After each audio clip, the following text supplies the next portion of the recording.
साबिक सूबाई व वफाकी वजीर और माहिर कानून डॉक्टर खालिद रांझा से मिलने उनकी रहायशगाह पर पहुंचे। अस्सलाम वालेकुम सर, खैरियत से हैं आप? घर के दरवाजे पर हमारा पुरतपाक इस्तकबाल किया।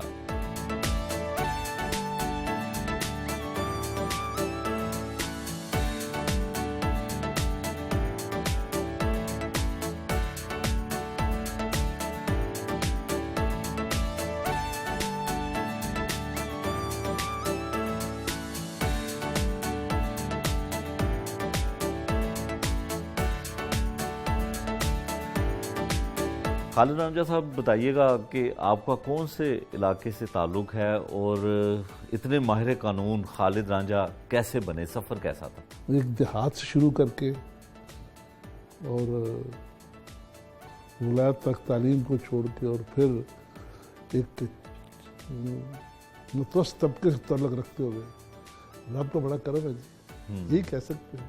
बिल्कुल। इलाका कौन सा था? तो मैं सरगोदा जी, भागटा वाला करीब है, वहाँ मैंने एक बनाया हुआ है इन रिकग्निशन कि वालिदैन ने कितनी मेहनत की है। अच्छा। मैंने उनके नाम पे अस्पताल बनाया हुआ है।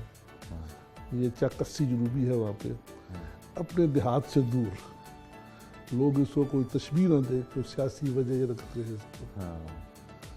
तो अल्लाह करम है कि बहुत चल रहा है। मैंने बड़ी कोशिश की है कि वहाँ पे माँ के नाम पे मैंने गायनी यूं भी बनाया हुआ है, लेकिन वहाँ लोग बड़े कम आते हैं। अच्छा। ज़्यादा एम्फसिस आइज़ पे है। और जब मैं जाता हूँ हर हफ्ते, कई गरीब लोग मुझे डॉक्टर समझते हैं और कहें डॉक्टर साहब मेरी आँख से देखे आज। और मैं बिल्कुल इनकार नहीं करता। अच्छा, कानून का शुबा या वकालत ही आपने क्यों? मेरे बड़े भाई वकील थे। अच्छा।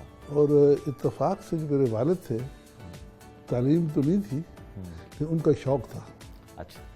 कि वकालत जो है, somehow he had this notion कि वकालत बड़ी अच्छी चीज़ है, वकील बड़ा आदमी होता है। शायद ये वो लोग थे जो जिन्ना साहब को देख के पाकिस्तान के बनने में साथ शामिल थे और उनके सामने जो माइंडसेट था या जो जहन था, उसके जहन में जिन्ना साहब को देख के शायद ये मेरी परसेप्शन है कि शायद उनकी जो परसेप्शन थी वो जिन्ना साहब से थी कि बहुत बड़े वकील थे।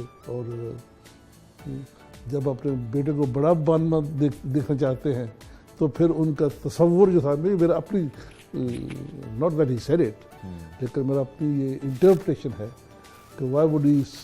जब मैं शुरू की प्रैक्टिस तो मेरे पीछे वो लोअर कोर्ट्स आ जाते थे, मेरा पुत्र सुन जा रहे हैं। तो चूँकि आई वाज लकी स्टार्टर जी, अगर इसमें तकब्बर ना हो तो अल्लाह ताला माफ़ करे, शायद ही किसी वकील की ये उठान हो जो मुझे मिली। क्या, किस तरह से मिली, क्या हुआ कि नाम बने, फिर मोटी फीसें भी मिली? ये मैं समझता हूँ कि इसकी वजह क्या है ये मुझे समझ नहीं आती, लेकिन लोग एक रसाला था इसका, धनक, तो उसने एक मजबूत, जहाँ पे अक्सर लोगों की वो खरड़ी उतारते थे, तो मेरी खरड़ी यूँ उतारी उसने कि तेज़ बोलता है, तेज़ चलता है, तेज़ तेज़ रांझा। तो मुझे एक एडवांटेज था कि आई थिंक के शायद वो तो मैं समझता हूँ, जैसे आज है ना जी ये जिरगा, तो पंजाब में हमने 1970 में जिरगा एक्ट लेके आए थे। तो उसका एक मेंबर सिविल कमिश्नर था और 2 ले मेंबर्स होते थे। तो मैं पहला केस मेरा वो था जिरगे का। तो ज़्यादातर चूँकि सेंट एंथनी से पढ़ने के उसके बाद विलायत से आने के बाद तो ज़्यादा तकल्लम जो था अंग्रेज़ी में था। तो मुझे ऐसी कहते हैं कि आप उर्दू में बात कीजिए, क्योंकि मेरे पास 2 मेंबर जो हैं इनको शायद अंग्रेज़ी समझ नहीं आती। तो मैंने उर्दू बोलने की कोशिश की जो कमज़ोर थी। तो थोड़ी बाद एक लामड़ा साहब थे बीच में मेंबर, उन्होंने इस साहब मुड़े नूं बोलण दिओ जी, अंग्रेजी में चंगा लगदा है, समझ आवे ना आवे। तो यानी इस बात पे भी आई थिंक जब रास्ता बनना होता है ना, जब रब राजी हो जाए हाँ, तो फिर रास्ता बनता जाता है। बदलता जाता है। अच्छा, अब रांझे कौन से हैं? वो हीर वाले रांझे हैं या कोई कास्ट है? रांझा रांझा कास्ट है, रांझा कास्ट है जो चनाब के एक साइड पे है। हाँ, आगे चल के वट्टू शुरू हो जाते हैं, आगे सियाल आते हैं, हाँ, फिर वट्टू शुरू हो जाते हैं। ये आज से को 1000 साल पहले बड़ी ट्राइब्स थी, खाते पीते लोग होंगे। हाँ, तो जब लिखारी है हाँ, वो अपने कैरेक्टर्स वहाँ चुनता है जहाँ स्कैंडल बनता हो। हाँ, तो लिहाजा उसने हीर को चुना सियालों से और राजा ने लिया इस ट्राइब से। तो मैं एक केस कर रहा था फैसलाबाद में, एमपी साहब का सियाल थे।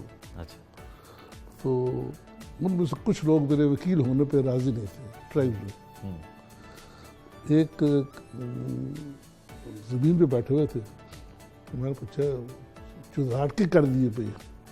उन्होंने आख्या ये आख देने पे कि अगे रज आया सी ते वो साड़ी बेड़ी बुड़ गया है, ये भी ले आया ते बार साड़ी बेड़ी बुड़ेगा।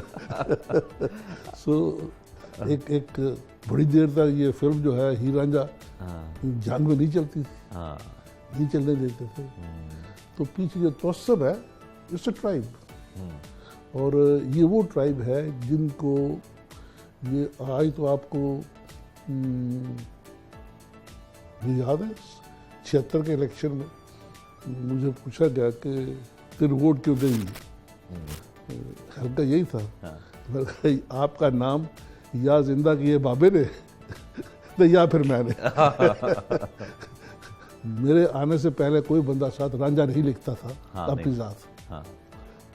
तो इस नाम लिखने से भी आपकी मकबूलियत में हुआ ना कि रांझा एक ही हुआ, और एक वकालत में कानून में भी एक रांझा। ये कोई नाम पढ़ लिखा नहीं है। हाँ, इस नाम के साथ तवल्लुक तालीम का नहीं आता, नहीं आता। इसके साथ तवल्लुक जिम्मेदारी का आता है। हाँ, और जैसे रांझे जो है, जो दरियाई बेल्ट है, सारे चोरी करते हैं। बिल्कुल ऐसे ही है। तो उसका कोई, लेकिन अक्सर पूछा गया है कि तुम्हारी हीर कहाँ पे है, मजाक के तौर पे। It is was unawareness. हाँ, अब देखना वारिस शाह की जो हीर वारिस शाह जो है, ये पहली किताब नहीं है, इससे पहले 800 साल पहले लिखी गई थी, तो मुद्दर थे उसका। हाँ, लेकिन वारिस शाह जो है, एक थे Lord Curzon, secretary of state Punjab में, तो वो तालिब इल्म थे पंजाबी ज़बान के। उन्होंने किताब लिखी, मैंने इंडिया ऑफिस में, इंडिया लाइब्रेरी में मैंने बरतानी में पढ़ी। वो लिखते हैं कि जी मैंने मुतालिया किया है पंजाबी ज़बान का दर और फिर हीर वारिस शाह का, और मैं समझता हूँ अगर मुझ में वो तो तवस्सब ना हो तो मेरे नज़दीक वारिस शाह जो है ये ज़्यादा बड़ा पोइट है निस्बतन शेक्सपियर के। तो जो फिलॉसफी ऑफ लाइफ है वो इस स्टोरी गिर्द घूमती है। कोई एस्पेक्ट जिंदगी का नहीं, ज़्यादा जिंदगी का, जिसका जिक्र उस किताब में ना हो। बेसिक जो है ना लोगों की प्रॉब्लम की डिस्कशन उस किताब में। I think it's a book of Punjabi wisdom. तो पंजाब की सोच जो है या अक्ल है या इल्म है, उसको आपको डेप्थ जो है वो वारिस शाह देता है।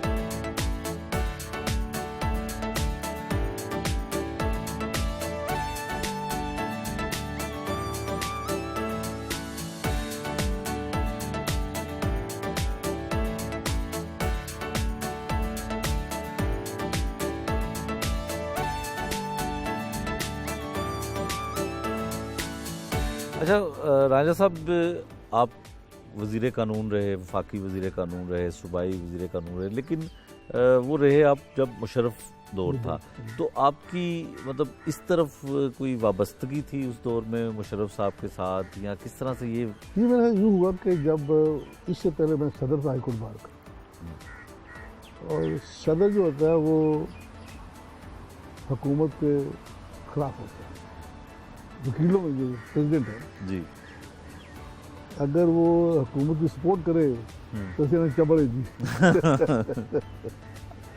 Definitely oppose the government. तो मेरा उन दिनों रोल था एंटी नवाज शरीफ। अच्छा वो तो बहुत ही उसको दिल में लगा के पसंद नहीं करते थे, हाँ तो मेरे बनने में भी राजी नहीं थे। हाँ तो मैं समझता हूँ कि it was being pushed into it. एक वकील की कोई अच्छी बात नहीं है कि फौजी हुकूमत के साथ बराबर होगा किसी वकील को भाई, लेकिन एक तो ये हमारे देहात की सोच, देहात की बरादरी की ऑपोजिशन, ये वो एक बंदे में थोड़ा सा मुंतके मिजाज भी होता है। मैं और अनवर चीमा साहब मुखालफ एक दूसरे के, वो एमएलए थे जी, और एमएलए 5-6 दफे बने। हमारा गांव एक है, हमारा रकबा इकट्ठा है, हमारा पानी इकट्ठा है, हमारे मुकदमे आपस में थे। अच्छा तो ये एक छोटी सोच थी, लेकिन I think nothing to be proud of. लेकिन एक चीज़ जरूर कहूँगा कि जितना मफाद उसने दिया है वो कला बरादरी को, किसी और को नहीं दिया।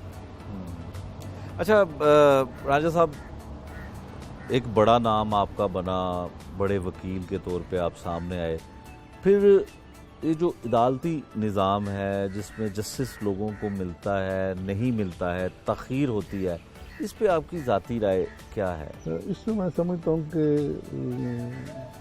हमारी तमाम तर कोई कानून हुक्म नहीं, ये हमारी दो खामियां हमारे मुल्क में, जिसमें आप और मैं दोनों मुजरिम हैं।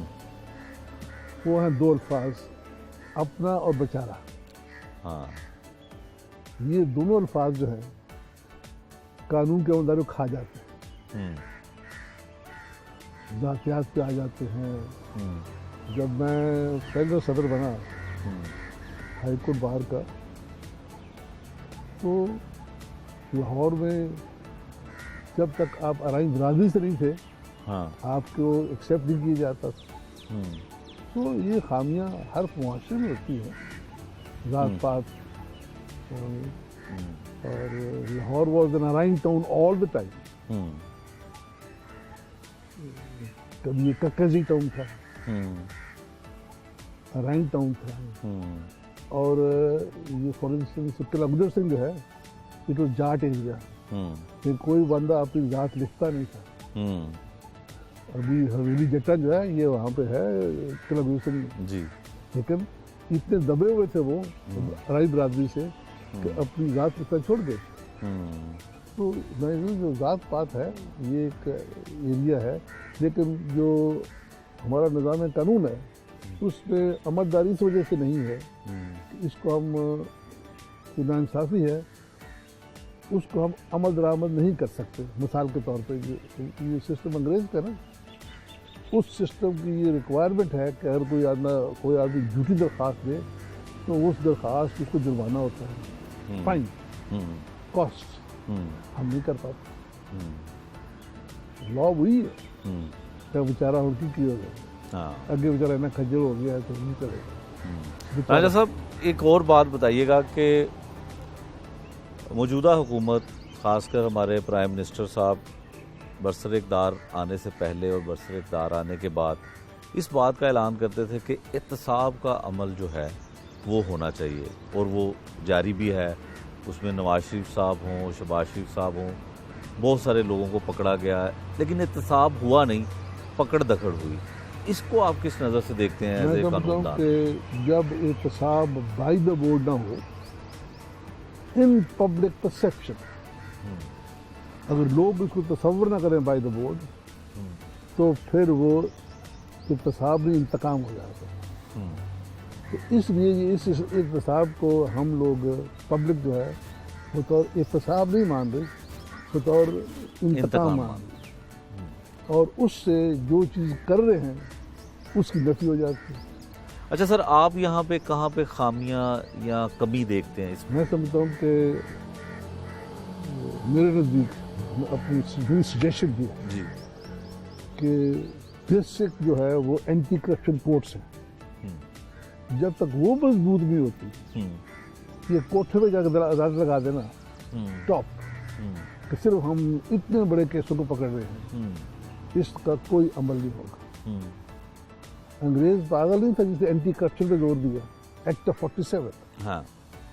तो जब तक आप उस लॉ को अमल दरामद नहीं करते, which is by the board, एक प्रोसेसर कायम नहीं होता कि हुकूमत जो है ये जो रिश्वत लेगा उसको पकड़ेगी। तो जब आप किसी को पकड़ते हैं फिर आप साथ ही कह दिए जी प्री बार्गेनिंग कर लो। हाँ। तो उससे हम प्रोसेसर देते हैं कि अच्छा पैसे वापस लेके आप बाहर आ गए, उससे नफी होती है। तो ये जो सिस्टम है इसको एक हमने दे, और फिर जो ज़्यादातर लोग हैं वो ऑपोजिशन से हैं, तो हम प्रोसेसर दे रहे हैं पब्लिक को कि जो मेरी मुखालफत करेगा उसको पकड़ लेंगे। तो इस हुकूमत को एक आम शहरी की हैसियत से आप कैसे लेते हैं? मैं समझता हूँ कि आम शहरी की हैसियत से ये गवर्नमेंट नाकाम है। इसलिए नाकाम है कि मेरे मसाइल क्या हैं? अस्पताल, मेरे मसाइल है तालीम, मेरे मसाइल है खुराक। मैं तीनों से दबा रखी। और जब तक आप, और जब ये आए थे तो एश्योरेंस इन 3 एरियाज में थी कि अस्पताल का निज़ाम ठीक हो जाएगा, तालीम का निज़ाम यकसा हो जाएगा, खुराक जो है ये हम आपको सब्सिडाइज करके देंगे। सोशली ऑल्सो जितने भी स्क्रिप्चर्स हैं वो इस बात की तंबीह करते हैं कि जो रब ने आपको दिया उसमें से बांटो, और ज़्यादा जोर खुराक पे है। डॉक्टर साहब जाए तो आपको जरूरत नहीं है किसी यतीम खाने की, वहाँ पे जो जाता है खाना मिल जाता है। तो पनाहगाह भी, पनाहगाह जो है वो भी यही है। हाँ। लेकिन पनाहगाह को मैं एक्सेप्ट नहीं कर रहा। पनाहगाह को मैं सियासी बात समझ रहा हूँ। अच्छा। ये इसलिए कर रहे हैं कि इलेक्शन 2 साल में आ रहा है, साल में इलेक्शन आ रहा है, ये करेंगे। इसको दिखावे की बात कर रहा हूँ मैं। सिंसियरिटी ऑफ द रूलर को मैं एक्सेप्ट नहीं कर रहा।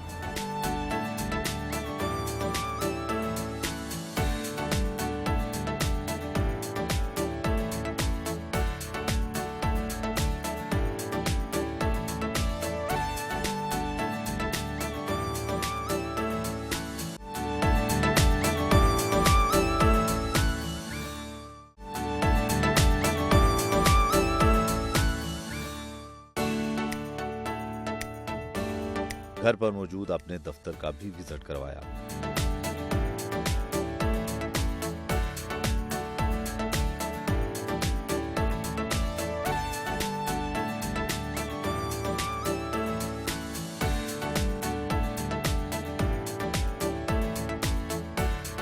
राजा साहब, जो मौजूदा हुकूमत है, आए रोज़ सरकारी अफसरान के तबादले, जो वुज़रा के कलमदान हैं वो तब्दील हो जाते हैं, क्या वजह है इसकी आपके नज़दीक? मेरा ख्याल है जो चूँकि हम कोई चीज़ अचीव नहीं कर रहे, रिक्वायर्ड तो ब्लेम गेम चलती है कि जी ऐ बंदा रहेगा तो काम नहीं हो सकता।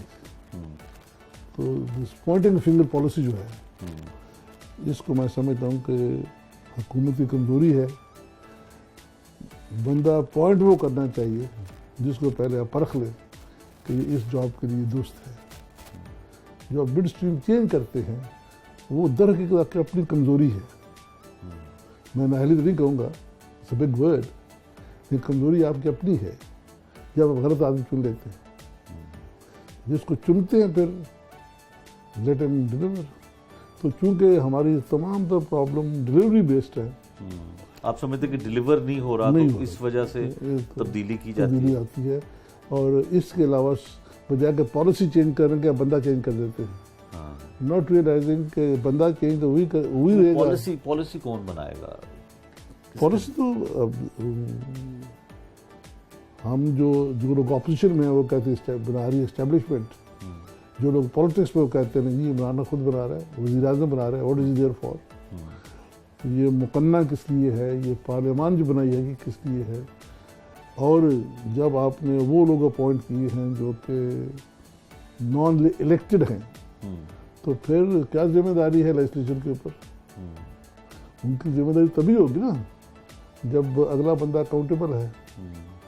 तो ये it's giving the message of technocrat government.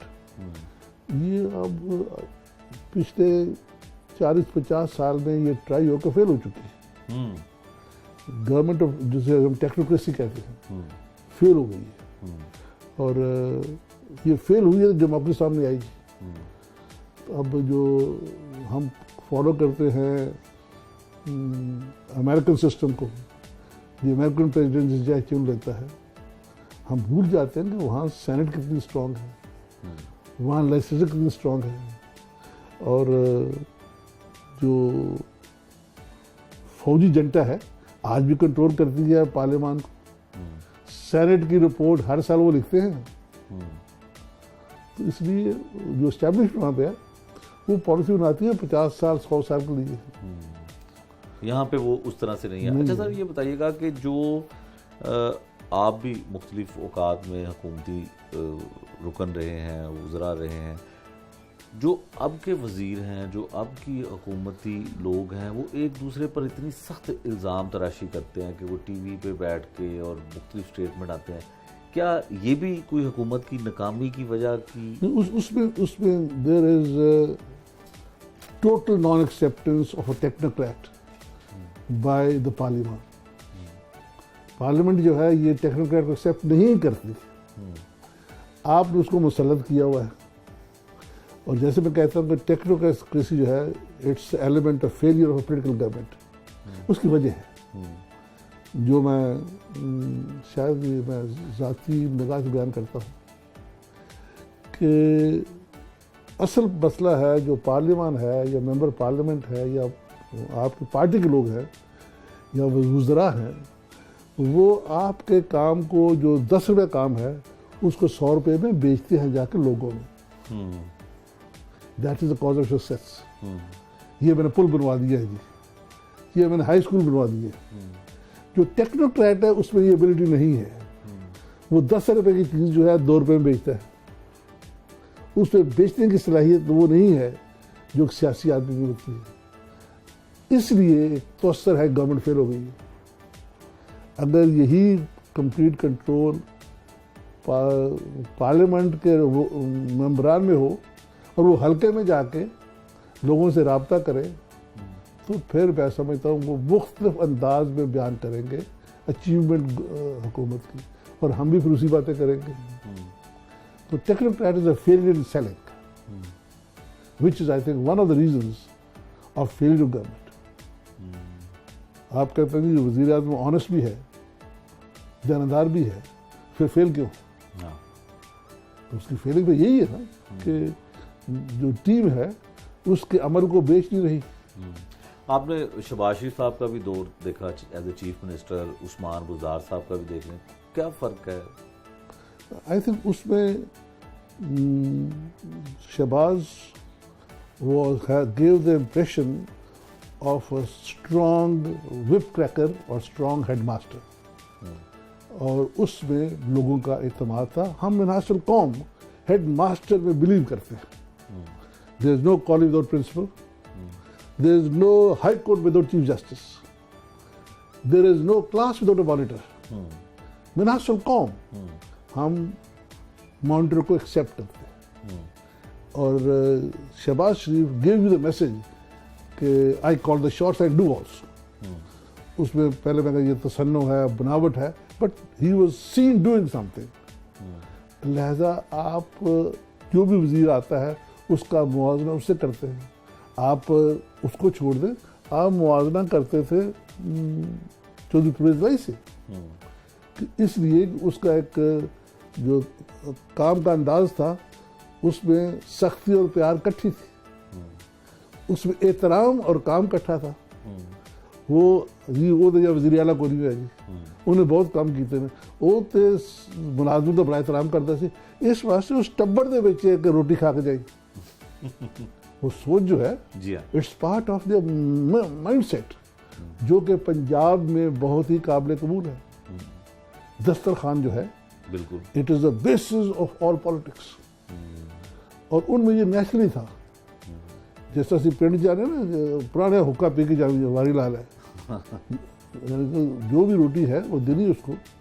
तो अंदाज जो है लाइफ का, ये इसलिए जो मुस्लिम लीग थी इसके दो हिस्से थे। एक दही मुस्लिम लीग थी जीटी रोड वाली जी, एक देहाती मुस्लिम लीग जो परवेज लाई वाली थी, और दोनों आपस में इकट्ठे हो नहीं सकते, रवैये मुख्तलिफ है। रवैये मुख्तलिफ थे। और यही वजह है कि जो लोग शहर वाले हैं वो मियां साहब के साथ थे, जो शहर में नहीं थे वो उनके जो झुकाव था दूसरी तरफ। राय साहब, कानून की बालादस्ती आम शहरी के लिए किस दौर में हुई, किस दौर हुकूमत में हुई कि आम आदमी को भी इंसाफ मिला, आम आदमी की भी सुनवाई हुई? जहाँ का जिस दौर में कानून का नफाज सख्ती से हुआ, वहाँ पे लोगों का एतमाद ज़्यादा था। राय साहब, जो शहबाज शरीफ साहब की ज़मानत हुई फिर पता चला नहीं हुई, क्या मामला है, किस तरह देखते हैं? इसको यकीनन हम बाहर में अच्छी निगाह से नहीं देख रहे। या तो it speaks for lack of coordination in the bench, it speaks of personal conflict of the bench, it speaks of betrayal of the system, कि एक दिन बाद एक जज कह रहा है जी मैं तो इससे इत्तेफाक नहीं करता, इसको हर पहलू से देखा जा रहा है। और बार जैसे मैं कहा कि बार जो है वो एंटी एस्टेब्लिश होती है, इस फेल को कई रंग दिए जा रहे हैं और इससे अदलिया को नुकसान है। तो वजह क्या लगती है कि एक दिन बाद अगर कहा जा रहा है कि इत्तेफाक नहीं करता, तो इसकी क्या आपस मंजर हो सकता है? बस या तो उस वक्त आपस में अनाउंस करते हुए आपस में कोऑर्डिनेशन नहीं हुई। आम हालात में जब बेंच फैसला करता है तो कान जोड़ के कह देते हैं जी ऐना कर दीजिए, इन्हें छाड़ने दीजिए, इसको ये नहीं देते। तो अगर एक कहीं नहीं देनी है तो फिर वही या एडजर्न कर देते हैं या डिसेंट नोट वहीं आ जाता है, या कहते हैं हाँ जी ये हम दो इत्तेफाक नहीं करें, किसी और पास भेज दो उसको। तो इस वजह जब तीसरा जज बना गया है, ये वेरी रेयर, लॉ प्रूवन है। अगर दो जज आपस में इत्तेफाक न करें तो तीसरे जज को भेज दिया जाता है, ये है। तो जिस अंदाज एक सियासी केस था, जिस अंदाज में हुआ है उसमें ये कहा जा रहा होगा कि ये तो जज मियां साहब का है, ये जज मियां साहब के खिलाफ है। जब जज के मतलब ये कहना शुरू हो जाओ कि ये सरकार का जज है, ये फलां पार्टी का जज है, तो फिर वो जज जी की नफी हो जाएगी।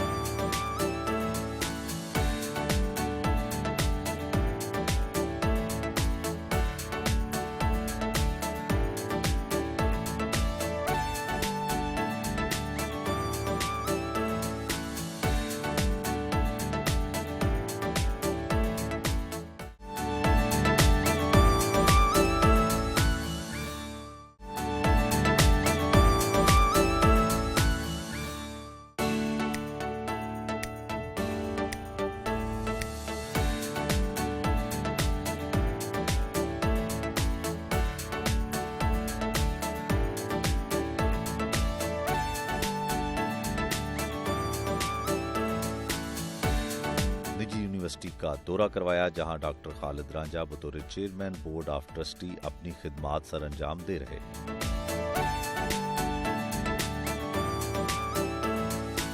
खालिद रांझा साहब, आजकल क्या मसरूफियत हैं, अब जिंदगानी कैसे गुजर रही है? आजकल बस जो कहेंगे माना सच कहेंगे। अदालती अमल ही है, प्रैक्टिस लाहौर में, सुप्रीम कोर्ट इस्लामाबाद में है, तो वहाँ भी छोटा सा ऑफिस रखा हुआ है जी। अच्छा, तो घर में अब क्या मसरूफियत होती है? बच्चे कितने हैं, क्या करते हैं? मेरे 2 बेटी यहाँ पे जिनका घर मेरे साथ ही है। अच्छा, और बेटा मेरा जो है वो लॉ में है, प्रोफेशनल है, अच्छा है। जो उनकी जो बच्चे आप देखे, उनकी बीवी है, मेरी बेटी, वो पढ़ा रही है कॉन्वेंट में। और आपकी मतलब इसके अलावा क्या आप सियासत पे नज़र कैसे रखते हैं? सियासत में मेरा तल्लुक तो काफ से है जी। और जब वहाँ को इशू होता है बुला लेते हैं। अच्छा, तो क्या काफ लीग वाले कोई सियासी तौर पे कोई अगर कानूनी राय चाहिए हो, कानूनी राय हो, कोई केसेस हो, तो उनमें मेरा मन दखल होता है। मेरे नज़दीक they are good human beings, Chaudhry Pervaiz and Chaudhry Shujaat. और आपके मीडिया में फॉर इंस्टेंस कोई खाना माफी का नहीं है। चौधरी शुजात वज़ीर आज़म भी रह चुके हैं, उनमें तमाम डिसेबिलिटीज़ भी हैं। मीडिया ने कभी उन्हें कार्टून नहीं छापा जी। It's amazing. मैं समझता हूँ जितना उनको ये हासिल है डिस्टिंक्शन, वो किसी और सियासतदान को नहीं है। वो वज़ीर का आदमी है विद ऑल डिसेबिलिटीज़, बहुत सियाना आदमी। और जो खूबी है वो मैं समझ, जैसे मैंने पहले कहा आपको कि दस्तरखान जो है बड़ा वसी है, बिला इम्तियाज वसी है। और इसमें बहुत अमल दखल फैमिली रवैये का है। इनका गांव जो है दरिया के किनारे पे है,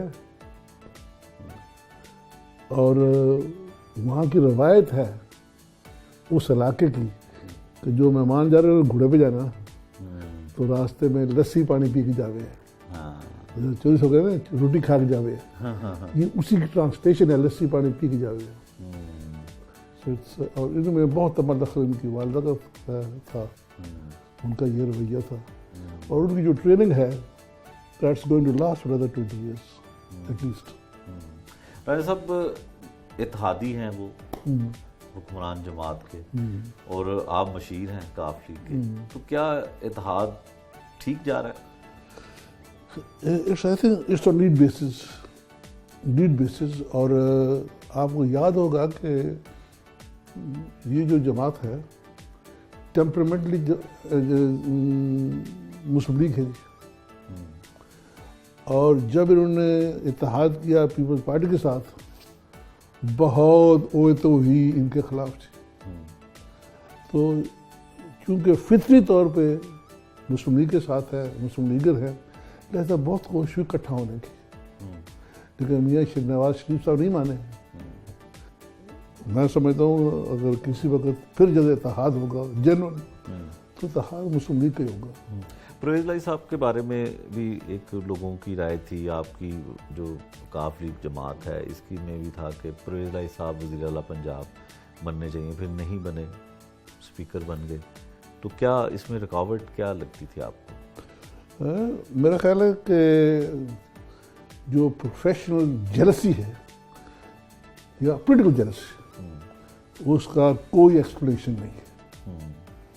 जब आप कहते हो कि जी बुजदार को क्यों बनाया हुआ है, तो हर हाकिम वक्त जो है अपने से माठे बंदों के साथ लगाता है। तो उस लिहाज से शायद परवेज़ लाई दोबारा नहीं खाता होगा। जिस पौधे में ये सकत है कि वो खुद रॉ है, वो उग जाएगा, तो उससे उसका साया अच्छा नहीं लगता। हाँ, और फिर मोनस लाई साहब को भी था कि जी वजीर बनाया जाए, वो भी ना बने। वो मैं कहता हूँ कि उसमें एक एलिमेंट है था हाँ। कि जी अगर इनको 1 इंच का फासला दे देंगे तो 2 फुट इनको खुद ले लेंगे। तो मैं समझता हूँ कि जहाँ तक जो इनसे वादे किए गए थे वो नहीं पूरे किए गए, और ये एक वजह है ऑफ म्यूचुअल मिसट्रस्ट।